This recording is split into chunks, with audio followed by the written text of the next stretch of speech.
On July 20th, 1969, Neil Armstrong becomes the very first person to land on the moon and to have the great privilege of seeing the stars from space.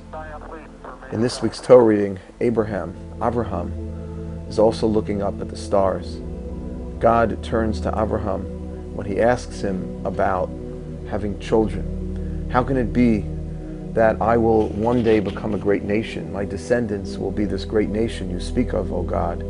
How can that be if I have no children? Abraham and Sarah weren't able to have children at this point.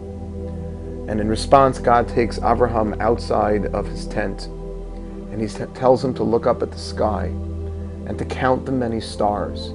There are so many stars you won't even be able to count them, says God. Ko yihiyeh zarecha. So too, he says, will your children be. Your children will be as numerous as the stars in the sky. And the Torah then says, Vehemin b'Hashem, that Abraham believed in God. As an act of faith, Abraham accepted God's answer. But when Abraham then asks Hashem about the land of Israel, whether he will get the land of Israel eventually, as God had promised, Abraham then says, Bameh edaki arishan. He asks Hashem, how will I know that I will inherit it? And the question is raised by many of the commentators, why is it that when God tells Abraham that he'll have children, right away Abraham believes in God?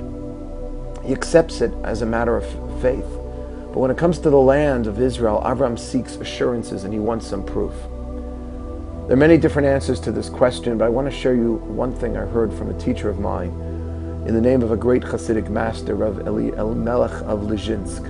Rav Elimelech teaches that Avram wasn't doubting whether God would really give him the land of Israel. He believed Hashem would provide him with the land, just like Avram believed God would give him children. What Abraham was questioning was whether his children would want it. Pay attention to the words, Bama eda ki arishana. It means, how will I know? Not whether I will inherit. I believe in you, Hashem. I'm with you. I'm with the game. But Bama eda ki arishana means, how do I know, not that I will inherit it, but that I can bequeath it. I know I want the land of Israel, says Avram, but how do I know my children will want the land? That future generations will desire the land of Israel and want to carry on this legacy of ethical monotheism of Hashem into the future. Bama eda ki arishana, how do I know my children will want to inherit what I inherited?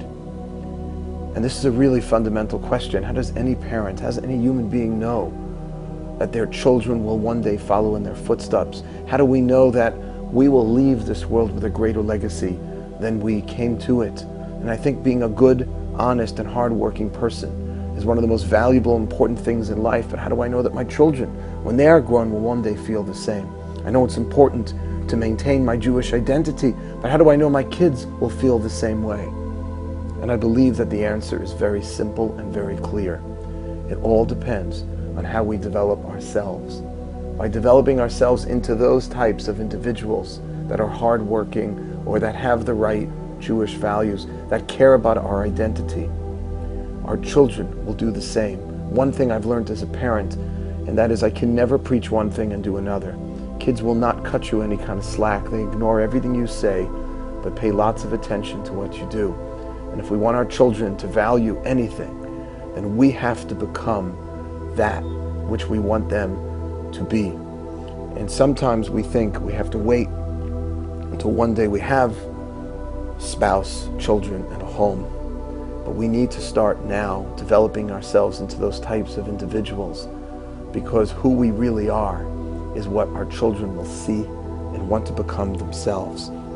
Think about what kind of legacy you want to leave this world with, and become that now, because who you are today will determine who your children and your grandchildren will be tomorrow.